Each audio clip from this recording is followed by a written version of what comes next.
E qual é a sua avaliação a respeito da intenção de privatização dos Correios no Brasil pelo atual governo? Então, primeiro que essa não é uma novidade, né? Se você estuda a história do Correio brasileiro, em vários momentos houve iniciativas de tentativa de privatização dos Correios. Ao longo do século XX, eu diria várias iniciativas. Quando foi criada a Empresa Brasileira de Correios e Telégrafos, o serviço postal, o Correio já existia, tem mais de 350 anos, mas como uma empresa com fins lucrativos desde 1969. Nesse momento, foi um momento estratégico onde se tentou também privatizar os Correios. O antigo Departamento de Correios e Telégrafos tinha sido sucateado pelo governo da época. Durante a década de 1990, no Brasil, várias tentativas de privatização dos Correios, sem êxito, no bojo de várias privatizações que a gente sofreu, né? Privatização no setor de telecomunicações, em mineração, em aviação civil, em vários setores. Agora a gente chega de novo com esse projeto que volta. Então, primeiro, ele não é novo, embora esse governo atual tenha postulado isso, esse projeto de privatização, ou essa intenção de privatização, nem diria um projeto, porque não é um projeto desenhado, é uma intenção somente. Ela representa interesses de parte da elite brasileira, mas principalmente parte de empresariado internacional, né, interessado nisso. E a minha avaliação é extremamente reprovatória dessa intenção, porque não há nenhuma necessidade de privatizar os Correios no Brasil. Então, é negativo para o Brasil a privatização dos Correios, primeiro porque o Brasil precisa do Correio Público para estar em todos os municípios e integrar o nosso território. Segundo que essa intenção do governo atual em privatizar está sendo desenhada nos bastidores, sem nenhum diálogo com a população. Então, era necessário ouvir a população, não só a população de municípios que estão localizados em regiões distantes do centro do país. Então, óbvio, entender como que a população da cidade ribeirinha da Amazônia necessita dos Correios, mas entender como a população, por exemplo, da periferia de São Paulo, do Rio de Janeiro, também necessita muito dos Correios, porque ali nessas periferias das grandes cidades, as empresas privadas também não vão. Então, elas atuam nas grandes cidades, mas em áreas centrais e em alguns bairros dessa cidade. Tem a questão da segurança pública envolvida, tem a questão dos serviços básicos essenciais para a população. Então, o governo não tem um projeto de fato explícito, o governo até agora nunca apresentou para a população um projeto dizendo, olha, nós vamos privatizar os Correios, mas a necessidade do Brasil, do território brasileiro, do povo brasileiro, vai ser sanada por essa via. Então, o Serviço Postal Brasileiro tem obrigatoriedade de ser universal, de estar em todos os municípios. O governo até agora não respondeu como esse serviço universal pode ser prestado por empresas privadas. Porque não pode, porque nenhuma empresa privada em nenhum país do mundo oferece serviço em todos os lugares. A segunda pergunta é que o governo até agora não respondeu como as políticas públicas, que só são efetuadas no Brasil por causa dos Correios, como elas serão executadas sem Correios. Então, não há um projeto de privatização. É necessário primeiro ver esse projeto para poder opinar. Eu sou contra pelos meus estudos e pelo que eu entendo da importância do Correio Público.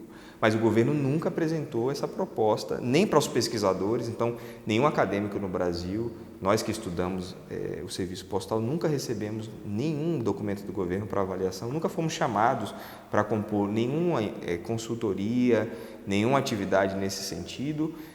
O que eu tenho participado é sim audiências públicas que debatem um tema, e nessas audiências o que tem prevalecido é a vontade da população em que o Correio permaneça público e universal. Então, não há nenhum projeto do governo mostrando como as políticas públicas serão resolvidas. Então, como a gente vai ter entrega de vacina, entrega de livro didático, sistema de eleições, porque as eleições no Brasil também precisam dos Correios para entregar em vários lugares as urnas ou qualquer outro material dessas eleições, como o judiciário brasileiro vai funcionar sem Correios, como as empresas brasileiras e o mercado vai funcionar sem Correios, porque todas as empresas no Brasil precisam dos Correios e principalmente o segmento de comércio eletrônico, que é o que mais cresce. Então, o governo respondeu como as empresas de e-commerce vão poder vender pela internet para pessoas que estão em todo o Brasil, como acontece atualmente, sem o Correio Público, já que as empresas privadas oferecem um portfólio com alguns destinos em que elas trabalham.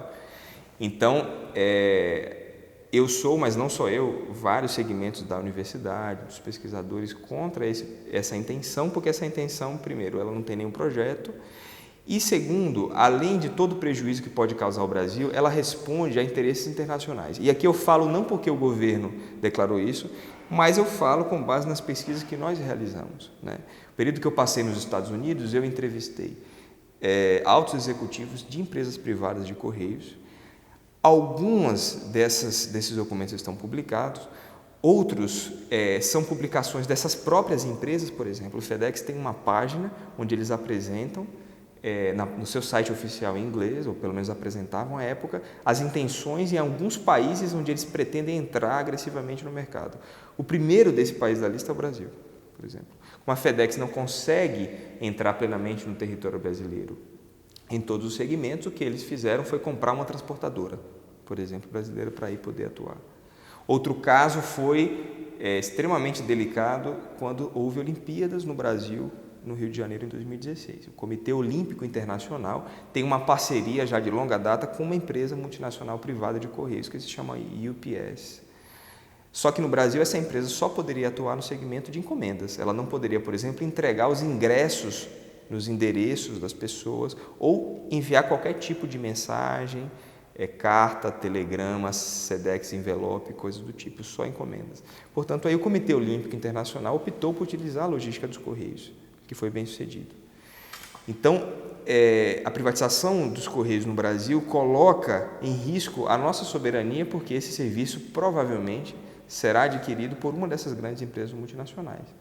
Onde essas empresas já compraram empresas de Correios, o que tem acontecido foi o fechamento de agências em vários lugares, a manutenção do serviço em alguns e também o aumento do preço, né? Já hoje, concorrendo com os Correios, essas empresas oferecem preços superiores.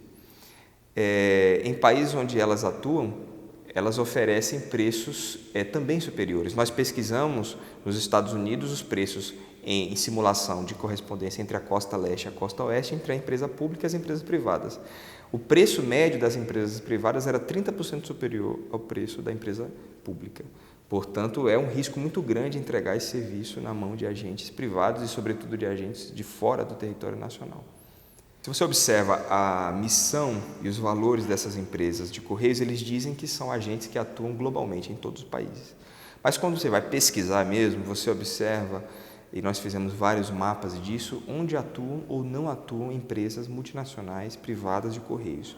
Elas atuam realmente em quase todos os países, não em todos, como eles dizem, mas alguns eles não atuam. Quando você observa o porquê eles não atuam nesses países, você vai achar muita correspondência com a geopolítica dos países onde eles estão sediados. Te dou um exemplo.